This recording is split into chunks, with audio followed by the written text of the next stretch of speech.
Bonjour à tous, donc aujourd'hui sous 7 degrés, je souhaite vous parler donc d'un élément que j'ai pu voir dans une vidéo qui est extrêmement instructif et qui me permet d'autant mieux comprendre Shizyazike.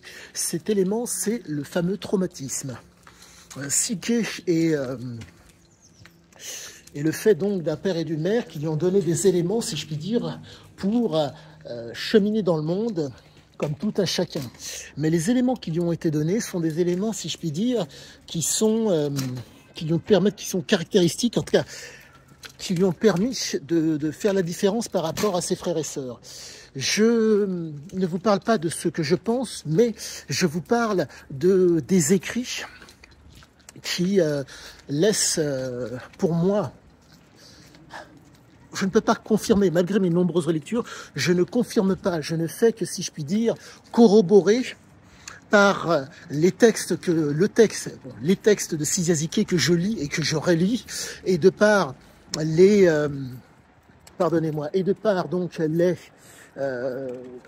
les études, entre guillemets, les vidéos de gens qui sont d'autant plus chevronnés par rapport à moi, par rapport à la neurobiologie, par rapport à l'éthique du chamanisme et qui me permettent de comprendre ce qu'il en est. Donc, j'en reviens à cet élément, l'élément traumatique. Je reprends. Stimulation, pardonnez-moi. Il y a une stimulation au départ. Ces stimulations des sens, ou ce stimuli des sens, fait que sur Shizyazike, il y a les prédispositions pour pouvoir recevoir le fameux stimuli. Et de cette réception vient une réponse. Et cela donne derrière une prédisposition qui fait qu'il y a derrière, pardonnez-moi, un traumatisme. Et ce traumatisme peut devenir une pathologie. Dans le cas de Shizyazike, pardonnez-moi, ça a été pour moi un stimuli qui a, pardonnez-moi, amené un trouble. Ce trouble a amené donc une pathologie. Pardon, ce trouble a amené un traumatisme et ce traumatisme a amené donc une pathologie. On est vraiment face à quelque chose qui est... c'est pas de l'ordre de l'exceptionnel, c'est très très fréquent. Mais dans le cas de Zike, ça a été, allez comprendre le pourquoi du comment, une force. Je reprendrai un mot qu'il y a dans le texte de Zike. La souffrance ne peut être évitée, par contre, on peut la supporter. Ce qui fait que, pour moi, vu qu'il est né, en tout cas, la période de gestation de la mère qui s'est passée donc en 1948. En 1948 au Maroc, normalement, en tout cas, à moins que, fait que la mère a été dans un milieu où il y avait de l'anxiété et où la peur était, entre guillemets, perceptible. Ce qui fait que vous vous retrouvez avec un gamin qui est en période de gestation dans le ventre de sa mère, qui réagit avec de tels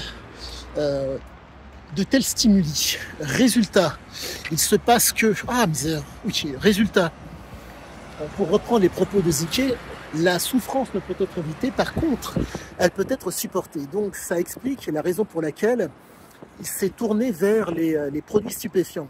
Mais au-delà de ça, il faut prendre, si je puis dire, les propos du père qui sont symptomatiques et qui permettent d'autant mieux comprendre ce qu'il en est.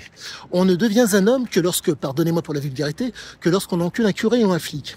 Quand vous avez un père de famille qui vous tient des propos pareils, qui, d'origine balkanique, se montre valable et fait en sorte que, comment dire, on ne montre pas sa faiblesse, vous vous retrouvez avec des éléments de compréhension de Zike. Et pour moi, tout a l'air de se tenir. Donc j'en reviens à cette chaîne de choses, à ces différents facteurs qui ont fait ce que Zike est ce qu'il est, et l'une des raisons parmi tant d'autres pour lesquelles je l'étudie. Le stimuli qui fait que derrière, il y a une prédisposition. Cette prédisposition